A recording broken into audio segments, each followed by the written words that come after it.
Hey, welcome back to Out There Yoga. I'm Kai. Thanks for coming back. Today, we are tackling a very fun topic that I'm passionate about. It's an important one today. We are going to fix your down dog. Now, first of all, I want to be clear. When you hear a teacher or anyone for that matter say that there is a right and a wrong way to do any yoga posture, I want that to be a little red flag in your mind because our bodies are all very different and these postures have been taught very differently throughout the time that they've been around, which actually isn't as long as you might think. The physical practice is not as old as the ancient practice that is yoga, but we won't even get into that today. What I want to do today is to give you options for down dog. So, quote, fixing your down dog, meaning giving you options that perhaps make it feel better in your body. This is Calvin, by the way. We're in my backyard. If you guys ever wonder, we're in my backyard on my patio. So sometimes my animals pop in and out. But give you options to do these postures so that they feel better in your body, cause less pain, allow you to become more open, build strength, and ultimately hope to reduce injury in the future. So that's our goal today. We'll keep it short, but we're going to have it be a little workshop-y. So I do want you to be able to be on your mat so that you can experience this in your body. The first thing that I see going wrong in down dog is simply that people slip. They go to get in the down dog position, and I am on what I would consider a very subpar mat today, and I'm also in socks because it's actually a cool day out here. So this is going to give you an example of what it means to be slipping out in down dog. When you have a mat, say something wonderful you picked up from Target or what have you, the majority of yoga mats have a decent amount of grip, but there's a huge difference between the amount of grip you will experience, meaning how little you naturally slide on your mat, between these just department store mats and a mat that you get from, say, Manduka or Lululemon or B-Mat or any of the other ones that you see out there, Jade. There's these higher end yoga mats where you're like, why would I pay $120 for a yoga mat when I can buy this one at Target for $20? You know, the difference is not only in how strong that mat is and how long it's going to last you, but also in your experience using it. So that's my piece there. Starting with a decent mat is going to help you out so much. However, if you're like me, and you're working with what you got today, I'm going to still give you some tips that can help you out. So when people are slipping, something that can really help you out is by learning to press down through your hands correctly. So when you have your hands in down dog, so you can do this with me. You can bring your hands out in front of you and point your palms forward and just see how your hands naturally line up in front of you. For most people, your middle finger will be pointing straight up towards the sky. That's kind of like how our hands naturally like to just place themselves out in front of us. But something that's really going to help your shoulders, opening up your shoulders and helping your wrists is going to be if you turn your hands open. So now see how my index fingers are the ones that are pointing straight up instead of my middle fingers. And this isn't very intuitive, so if this takes you a little bit of time to remember, a lot of what I'm going to give you today are going to be like little check marks you can move through as you do your down dog, like hands turned out, check. So once you have your hands turned open, meaning index fingers pointing straight ahead, you want to make sure that your hands are at least as wide as your shoulders. Can you see that? So a lot of people have their hands really narrow, which again, it's not wrong. But when you have this narrowing of the shoulders, the joints, the shoulders can get a little pinched, and the way you end up pushing down pushes up into the shoulders in a way that can be unfavorable and can cause a little bit of a pinch sensation. It also isn't as much balance. So separating your hands at least as wide as your shoulders. Sometimes I'll even say as wide as your outer shoulders. So if you can see, that's pretty wide. Then you're gonna wanna grip through your fingertips. That means that you're pressing down through every single finger pad. I often tell people when you're gripping through your fingertips, so you can like come onto just hands and knees, and try this. Turn your hands out until your index fingers point straight ahead. Then spread all of your fingers wide apart and separate your hands at least as wide as your shoulders. Now press down through your fingertips, and you'll know your fingertips are pressing down if the skin underneath your fingernails turns like that palish color as you push down. If you have painted nails, you're obviously not going to be able to see this, but just try pushing your pinky finger down, your ring finger down, keeping those and pressing down through even your thumb pad. Now for most people, when they press down through their hands, the tendency will be, and I'm kind of shuffling all of these cues together, you'll have to bear with me, is that the tendency will be is that they're going to press the weight into their outer wrist. That's just normal. That's how we naturally do it unless we do something to change it. And so the weight will dump into the outer wrist. But the problem is that's actually one of the weakest parts of our hands. And when we push all of our upper body's weight into that part of our hand and into that part of our wrist, we'll start to feel some pain over time in this top of our hand, back of our wrist. We don't want that. It's not going to be conducive to our practice over time. So here's the trick. Starting to push the weight more to the inner edge of the hand. I like to cue this as pressing through your index finger knuckle. So where your index finger meets your hand. Usually if you put your attention there on that index knuckle pushing down, that's going to help you bring the weight into the inner edge of your hands, which is where you have so much more power. So do it with me again. We won't do down dog. We'll just come back onto hands and knees. So all those check marks. Turn your hands open so your index fingers point straight ahead. Separate your fingers wide and separate your hands at least as wide as your shoulders. Now press down through all 10 finger pads where your fingerprints are, including your thumb. And then press down to the place where your index finger meets your hand. So your index knuckle, push down through the inner edge of your hands. This should feel like a lot of work. It'll keep you busy. Take a full breath in and a full breath out. Go ahead and sit back, give yourself a break.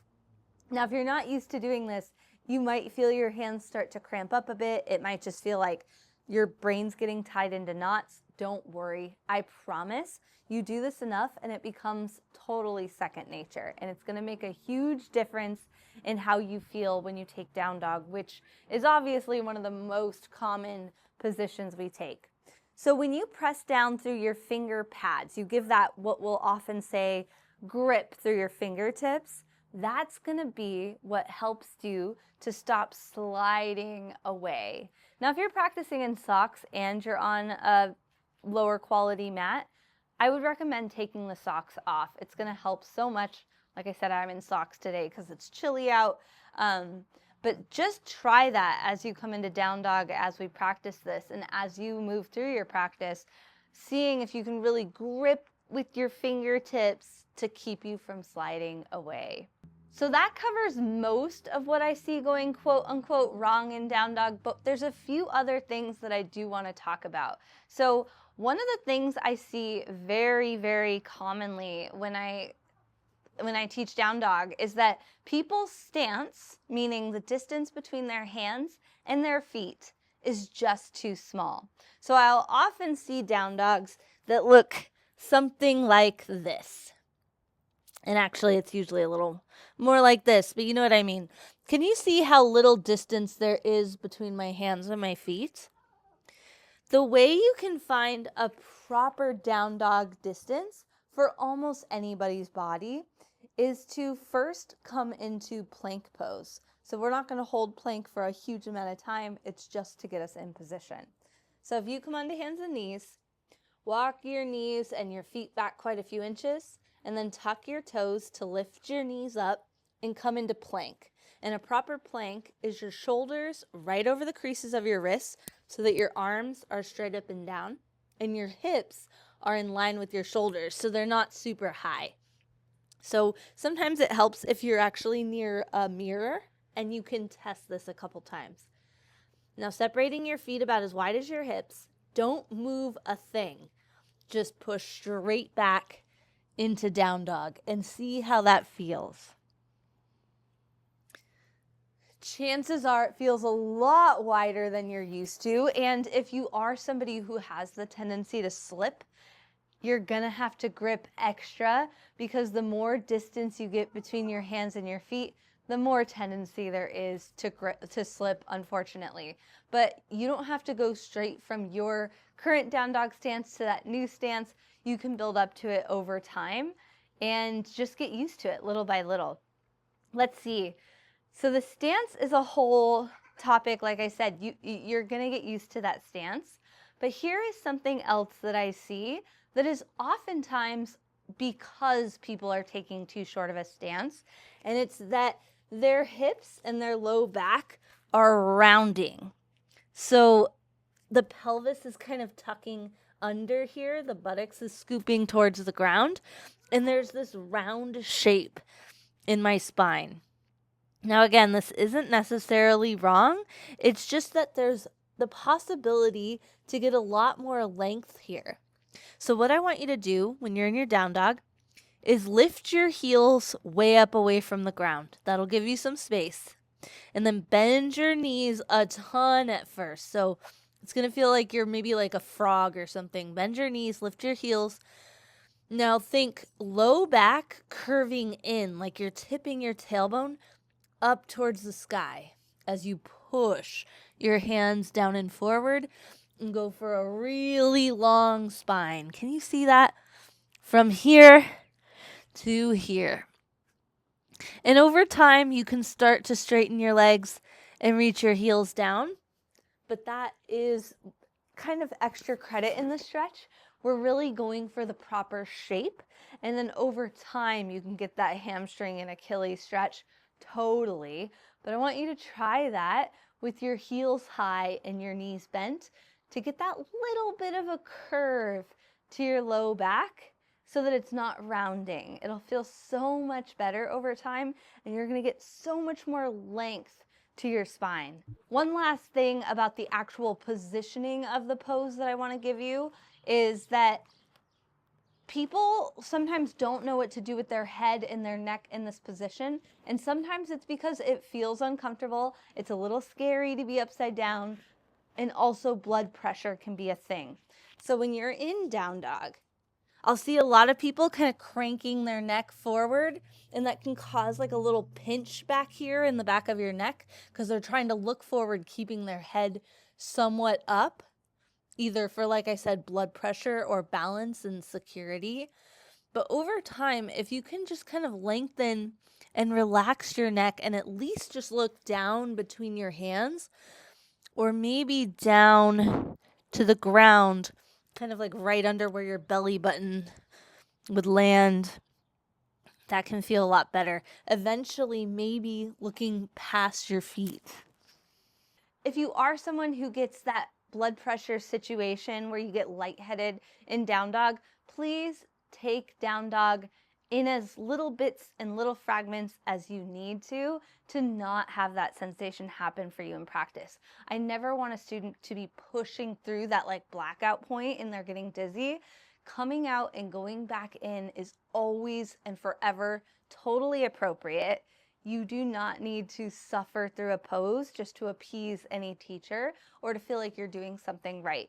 We all have different bodies. We're all working with different circumstances. And so if you need to lower your knees, lift your chest, get your blood pressure back, and then go back into it at any point, know that's totally appropriate.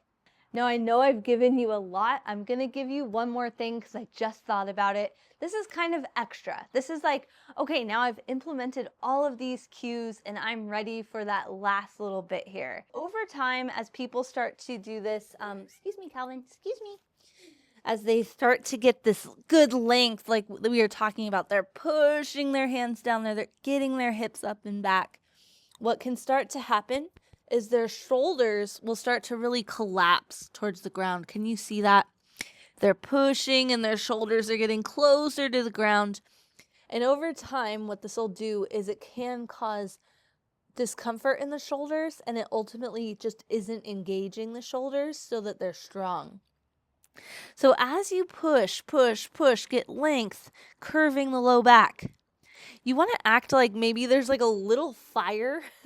Like if I came and I lit just like the smallest campfire under your armpit, you would want to lift your armpit up away from the ground. So it's, instead of collapsing, it's a lift. And it's very, very subtle. And it can be very hard to figure out where the strength comes from to get that lift at first. But over time, you can just practice it. If that helps you remember, think, Kai came and lit a little campfire under my armpits. I got that from my teacher, Sam Rice. The last piece is just that this is a huge pose, okay? I know for some people it looks like they are just resting in down dog. Like this is their resting pose. And I'm telling you, you can get there too. But it's not going to happen overnight, and it's not going to happen by just gritting your teeth and pushing through. Building strength in the upper body, especially if you're a female, okay? If you live in a female body, then you might be experiencing some shakiness, some unsureness, just some like general throbbing or fatigue in this pose. And it might happen very quickly, like after a couple seconds. That's okay. Like I said, lower your knees, lift up, shake it out, come back in, and know that if you do this consistently, you will build strength in your shoulders, in your triceps, in your chest. You will be able to hold this for longer and longer periods of time as you practice. I think that's it. So do you want to do it one more time with me? Should we do one more down dog together? I'll walk you through all the cues so we can just string it all together, and you can revisit this as much as you need, okay? So first, come onto hands and knees. Turn your hands open so your index fingers point straight ahead. Spread your fingers wide apart and separate your hands at least as wide as your shoulders. Now grip through all of your finger pads, including your thumb, and root down through the inner edge of your hand, so where your index finger meets your hand. Keep all of that as you walk your knees and your feet back quite a few inches. Tuck your toes. Lift your hips for plank, adjusting the distance so that your shoulders are over your wrists and your hips are in line with your shoulders. Separate your feet as wide as your hips. Don't move a thing and just push straight back, down dog. Start with your heels high and your knees bent, so that when you push your hands down and forward, you can get a long spine and maybe tip your tailbone up, curving your low back in. Look either between your hands or straight down, lengthening the back of your neck. And as you push, light that little campfire under your armpits and lift up just a little bit. Over time, if you want to, you can straighten your legs, reach your heels down, but if you start to curve in your back again, like it's rounding under, just rebend your knees, lift your heels, and reset. Take a full breath in. Exhale, push, lengthen. Gently lower your knees. Have a seat. Good job. I hope you followed through with that. I hope that you were able to implement those cues, and know that if you're newer to the practice, and these cues, when I'm saying it one at a time, you're like, yeah, I got the first one. I got the second one. Oh no, she's still talking. I have no idea what she's saying. The good news about doing yoga through virtual videos like this is you can just go and rewind it. So do this as much as you need and let me know if this was helpful, and let me know if there's any other poses that you want me to do a deep dive into. I nerd out about this stuff. I was trained in the asana practice, the physical practice, so intricately, and I just love it. I love helping people get into more powerful and secure shapes in their body. So if you have any postures that you're like, please help me either feel stronger or less pain in this pose, I would be happy to do that. Drop a comment, let me know. Otherwise, I will see you next time in either a flow or a pose breakdown. Subscribe if you haven't already. I'll be sharing tons of more videos like this. And I think that's it for now. Thanks so much. I'm Kai, and I'm sending you so much love.